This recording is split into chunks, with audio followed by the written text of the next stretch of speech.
Hey there, I'm Ken. This is Canadian Retro Things. Today I am going to see if I can get my final Commodore 64 working.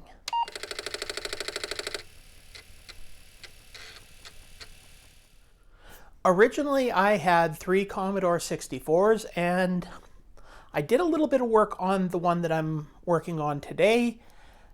And then I decided to back shelf it because I wanted to try and fix my other one, which I thought was going to be a lot easier. Boy, was I wrong. I thought this was going to be the more complicated fix. All I got to say is, I don't think this one's even going to be any worse than that one, so I guess we'll see how it goes today. But hopefully today I am going to get my third and final Commodore 64 running. I have some ideas of what to do, so I guess we may as well jump right in and get to work. This is the computer we're going to be working on today, but before we get to that, I'd like to thank the sponsor of today's video, PCBWay. PCBWay, where you can get PCBs printed starting at only $5 for 10 boards. Working on retro equipment means that you may have to make a board to fit in a specific spot. PCBWay can not only print boards of different sizes and shapes, but they can make them with different materials, such as aluminum core or copper base.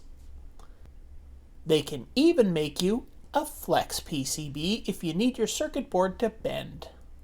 PCBWay can make you exactly what you need, so why not visit PCBWay today at www.pcbway.com. Okay, it has been a while since I have worked on this board, so let's recap. If you don't want to watch the videos that I did on this board before, if you do, then there's links in the description. In the first video, I discovered that the voltages were dropping fairly significantly, and that led me to find that U3 and U4 were bad, but I was still getting a black screen after I replaced those. And going through, I finally discovered that U13 was also bad. Once that was done, then the computer booted up properly. Then I discovered that the cartridge port was not working, and there was one more problem, which I will get to in a minute. But the last thing that I did in the second video was accidentally lift a trace when I put a socket in U26. And it's on pin 12, which should go to pin 6 on the color RAM. Now, the first thing I was going to do today was replace that. Or that was my plan. Then I went and tested it just to see what was going on. And it was working. So I flipped the board over and I took a look. And I've already put a Bodge wire on there. I 100% do not remember actually doing that, but it must have been while I was working on my other Commodore 64. And I just figured I was probably taking a couple of chips off this board. I did steal a couple memory chips off of it. So I probably figured, hey, why not put the Bodge wire on while I'm working on it? Well, so that's working now. So let's jump into showing you what the first thing I'm going to try and fix on this is. To do that, I'm going to repopulate all the chips on here, take it over, plug it in, and show you exactly what it's doing. Alright, I've swapped the board over into my spare case here so that I can show you what is wrong here. Turn it on. It boots up fine. Now this is problem numero uno. Keys, fine. Everything's good until you hit the N key. The N key is acting just like the restore key. So I thought that that was a very strange problem. But then I talked to Frank from Retro Rewind and I found out it's not as uncommon of a problem as I thought. You see, on the keyboard connector here, inside the plastic part, it can wear down over time, and then the certain key presses will cause signals to jump. And it sounds like what I'm having here is a signal is jumping over to the restore line, which is all by itself here when I push the N key. So let's pull this off and put a new one on.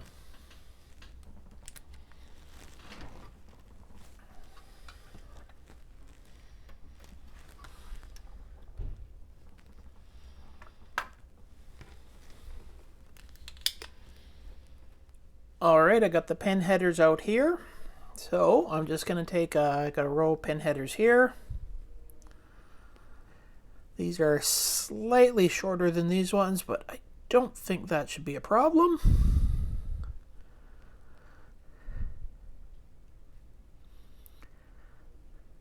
They are spaced the same, so I just have to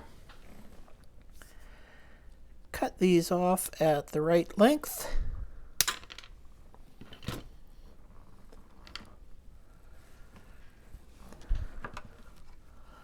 Pull out the one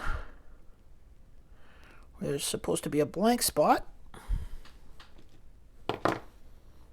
And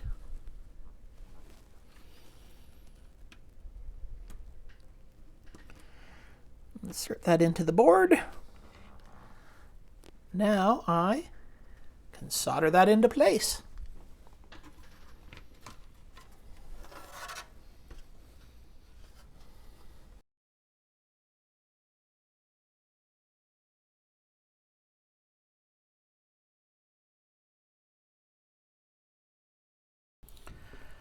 And there we go, the new pin header is in place.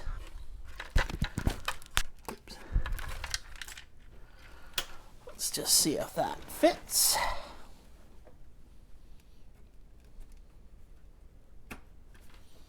Perfect. All right, let's go hook this up and see if that little restore key problem has been fixed. All right, I've got a new keyboard connector on there. I've slapped a keyboard onto this thing. So it's time to test to see if this has fixed the keyboard problem. Huh. Okay, that did not work. Well, of course it didn't work because that would have been too easy. And nothing can ever be easy. Unfortunately, I forgot to hit record on my capture device, so the only footage I have is of the keyboard while I'm doing this next bit. So I gave everything a little thought on this keyboard problem, and I thought, well, let's isolate exactly where the problem is. Now, I'm kind of interested whether it is the entire row or column of the keyboard that's making the mistake. I mean, N is just the one that I know is making a mistake, but if we look at this keyboard matrix, then you can see that N is at the crossroads of 9, L, J, M, K, O, 0, and run stop, left shift, X, V, comma, slash, up and down arrows. So let's see if any of those are also causing the restore problem. No on that one. Oh, 0 is a little sticky and also not. All right, let's go up, down arrow keys. Aha! Yes, that did it. The slash key.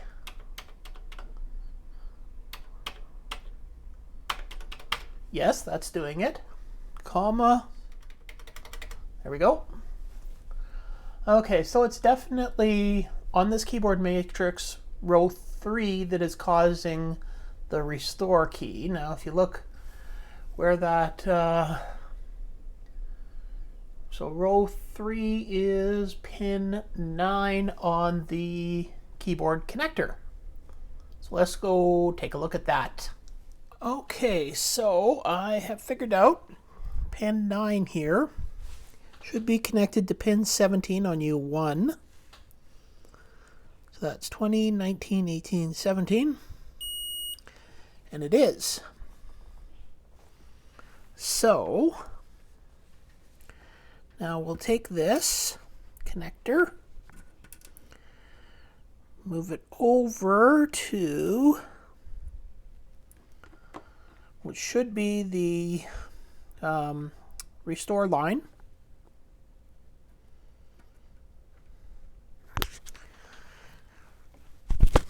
And see if that's connected to pin 17, which it's not. Now it should come down here, yep.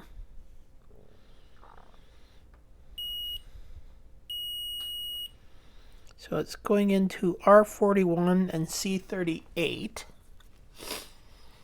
And then from there it should be going into pin 6 of U20. Now, because of the resistor and the C38 there, they shouldn't have a signal going through them that I can test. So then, I need to test the output of those components.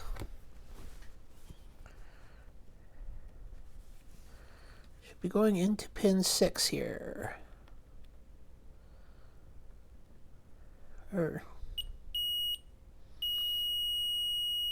So then U20 should go from pin 5, it should be its output, to pin 5 of U8.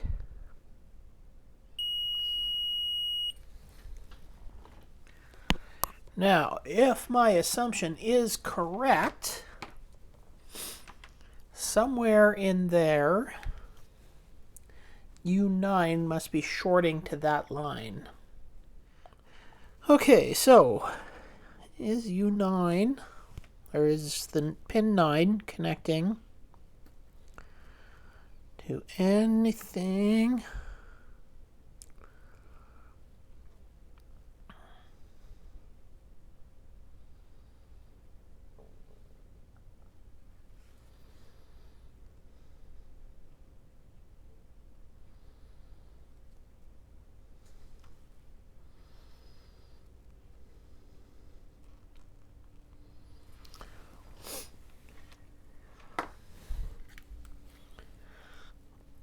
Okay, it doesn't seem to be shorting to the restore line anywhere. How's about I grab my microscope and stuff and just start looking to see if I can see anywhere that this might be shorting out to the restore line. Or if anything's shorting out to the restore line, or what's going on here. Alright, I have been going through and checking out these lines for a few hours now. And something that I came across, so this is the back of U8 and U20 right here. These two rows here, those are the back of the chips. Something I did discover is that when these chips were put in, the legs on them were not trimmed very well. As a matter of fact, see, I think I still have a couple here that I haven't broken off. There, that one right there. So the problem was that they were not trimmed properly, and a bunch of them, probably from back when the shield was pressed up against the back of this, bent over, and over time they got squished quite hard against some of the other lines. Now, I did test those to see if there's any continuity of lines crossing, and I couldn't see any. I couldn't see anything wrong with it, so I just went along with the screwdriver here, and I bent the pins up and mostly broke them off. There's another one that hasn't been broken off yet, so I just did that, and I don't know if you can see on the end of the screwdriver there, there's one of those pins. Well, they were all bent over like that. So what I did was I broke them all off, and then I continued testing things for a couple more hours. Still couldn't find anything. Then I went and plugged the board in. Shall we see what happened when I plugged the board in? So the thought that I had was to plug the keyboard back in, and maybe I could catch some of those signals when they're triggering the restore key to try and figure out where it's coming from. So I had everything all ready to go, and I was just running a little test there, plugged it in, and it was no longer doing it.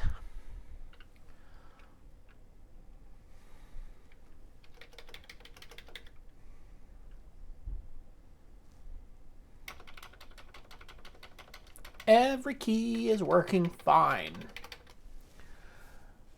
So my theory is that those bent over pins were making enough of a contact that it was not giving me a continuity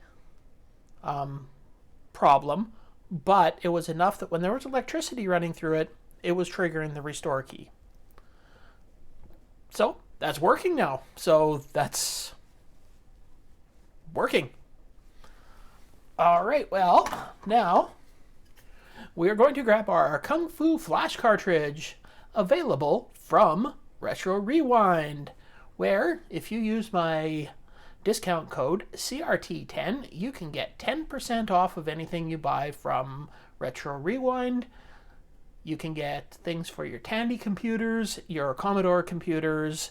They'll do work on your computer for you if you send it to them, like recapping and fixing. So visit www.retrorewind.ca, use CRT10 for 10% off.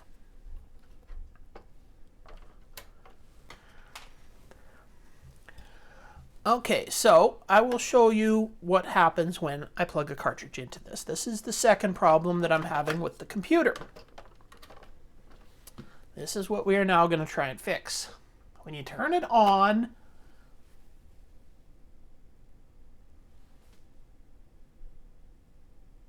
that's not supposed to happen. I mean, that's supposed to happen.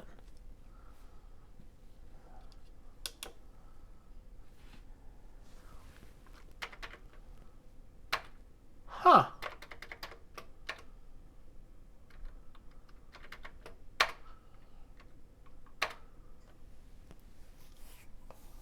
Okay.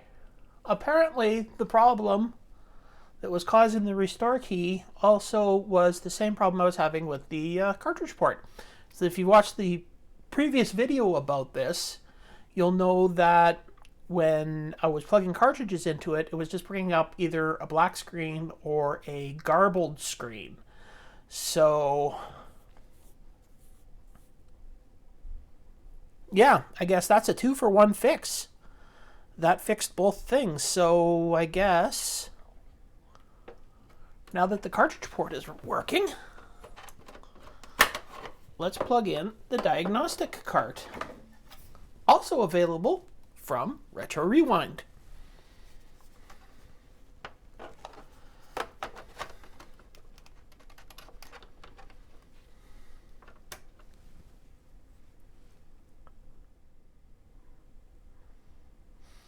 Okay, well, I don't have the diagnostic harness hooked up, and I don't have a sound chip in there right now.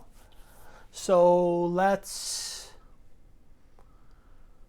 hook up the diagnostic harness and throw the sound chip in there and see if this is working or not. And I've got my diagnostic harness all hooked up, also available from Retro Rewind. Don't forget, if you're buying anything from Retro Rewind, let Frank know that you saw it here in this video by using CRT10 to get that 10% off. Lets them know that people are watching my videos and seeing the items that I'm using. All right, here we go.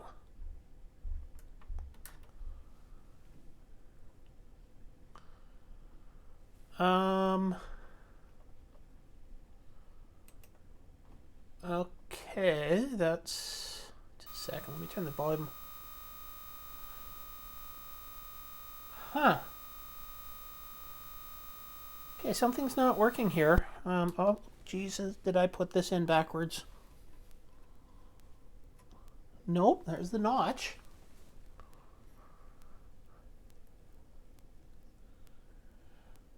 Okay, let me just try to figure something out here. Why am I getting a black screen now? Okay. Again, celebrating too early because one thing gets fixed, another goes wrong. Okay, I'll be back. And I am back, and one thing that you will notice is that I have taken the SID chip out.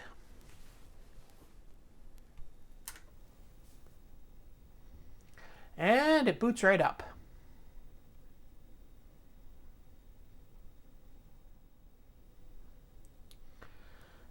And of course you'll see that it's showing U18 is bad and the control port is bad, which is normal if you don't have a SID chip in there. Otherwise, everything else is working.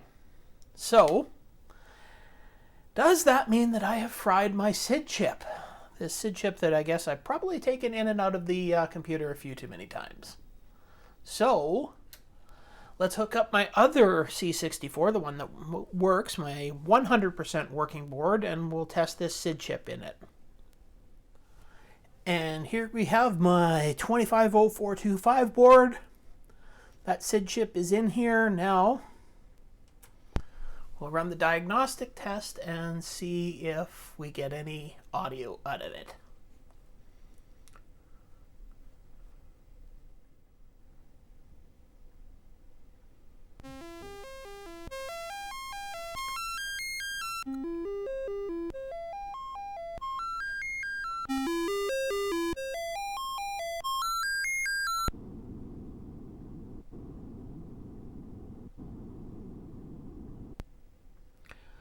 Okay, that sounded just fine to me, so this chip is working. So now let's test the other board with the sound chip in it without the diagnostic card hooked up. Or harness. And we're back with the 250407 that black screened when I put a SID chip in it with the diagnostic cartridge. What will happen when I turn it on? Just no cartridge, just the SID chip in there.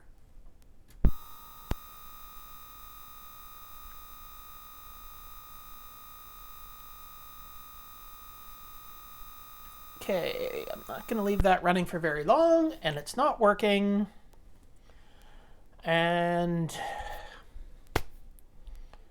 means that, well, I don't know what that means. So I'm just going to go look some stuff up. Okay, I've been testing a whole bunch of stuff in and around this socket, and so far I've been unable to find anything, so I got the brilliant idea to look back in the footage of when I first started working on this computer. So, if we look back in the footage, you can see in this old footage that the computer actually booted up while there was a SID chip in there. So the conclusion is that whatever's wrong with this computer was something that I did after that footage was taken. So I did add a couple of sockets here.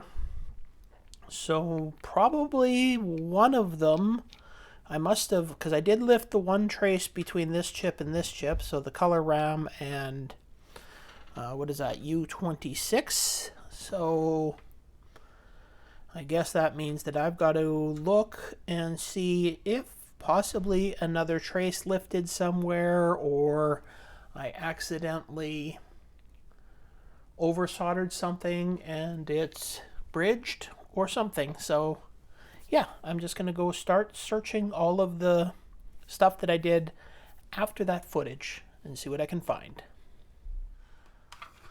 So the first thing I'm going to do is the simplest, and that is remove my bodge wire.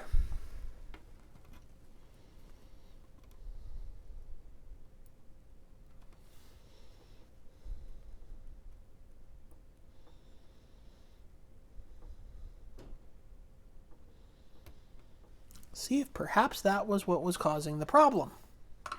Now I know it's going to give me a garbled screen-ish, but if it gives me any screen at all, then that will have been the problem.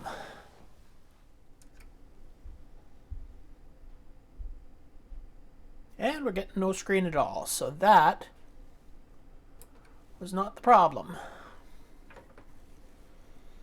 Alright, it was not the bodge wire, so the next thing to try is to reflow all of the solder on all of the chips that I've added, the sockets that I've added.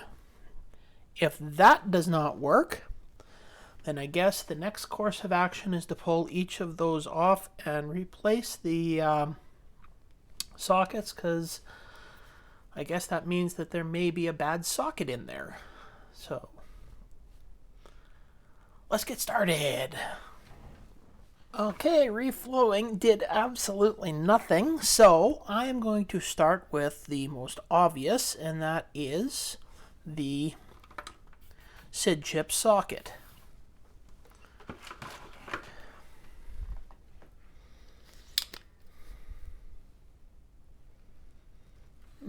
Start down here.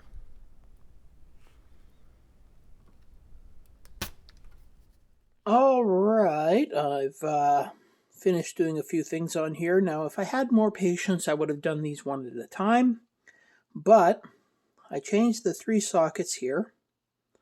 All 3 of these are ones that I did after I had previously tested it and it turned on. And because it was the SID chip causing a problem, I also changed the SID chip socket. So let's go take a look and see, first, if this board still works. Second, if it works with the SID chip.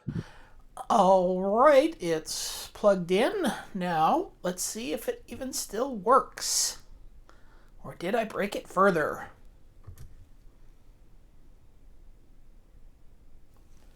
It's working. All right. Let's add a SID chip. Make sure it goes in the right way around.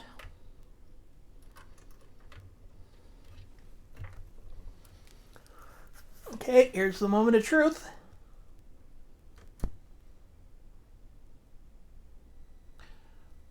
Aha! All right, let's grab the diagnostic cartridge.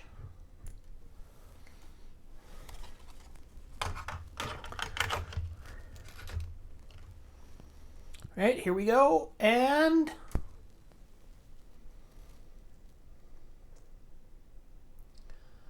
so if this worked, then my guess would be that it was one of the 3 sockets here, most likely U15, because that's the only one that's actually directly connected to the SID chip. It could be the SID chip socket, but the SID chip was socketed previously when the computer originally booted properly. So, oh, here comes the audio. And it's playing those sweet C64 tunes.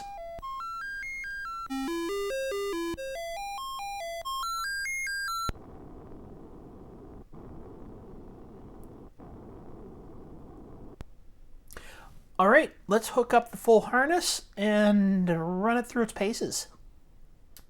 The diagnostic cartridge and harness are hooked up. Let's see what happens.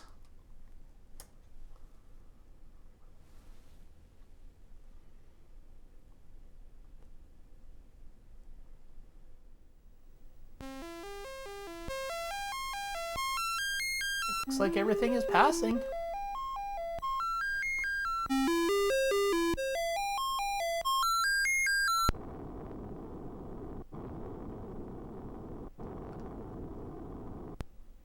All right, well, let's let this run a few cycles and see where we're at. Well, there we go. We are now on number 10, and there's been no problems. So I guess that means that I can actually count this board as being actually fixed. What do you know? It works. And here I thought this was going to be a lot more complicated than fixing the other C64. And yeah, I was completely wrong on that one. And this one is 100% working. None of this 98% crap. So what was wrong? Well, the keyboard was messing up and the cartridge port was not working because there were pins that were not properly trimmed on it. They bent over and made contact with other parts of the board that they should not be making contact with. I had one bad logic chip in there, which I changed early on. And then when the SID wasn't working, I don't know if it was a bad solder job on my part or whether it was just a bad socket, but one of those sockets that I put on was not working properly. So now with this computer 100% working, what am I going to do with it? Well, I'm probably going to take it to my cabin with me so that I can have it out there. I'm trying to build up a bit of a collection there so that I'm not always having to haul computers back and forth with me. So, yeah, and the one that I fixed previous to this, that I had to socket every chip on the board, that's probably just going to be a test board for me. And a fiddling around board just to mess around with once in a while. So, I'm super happy that this worked out. I hope you enjoyed this video. If you did, don't forget that a like, a subscribe, and a comment are all things that help the channel out a lot. And remember to visit www.retrorewind.ca for all of your Tandy and Commodore needs. And when you're shopping there, don't forget to use CRT10 to save 10%. I guess the last thing to say is, see you next time.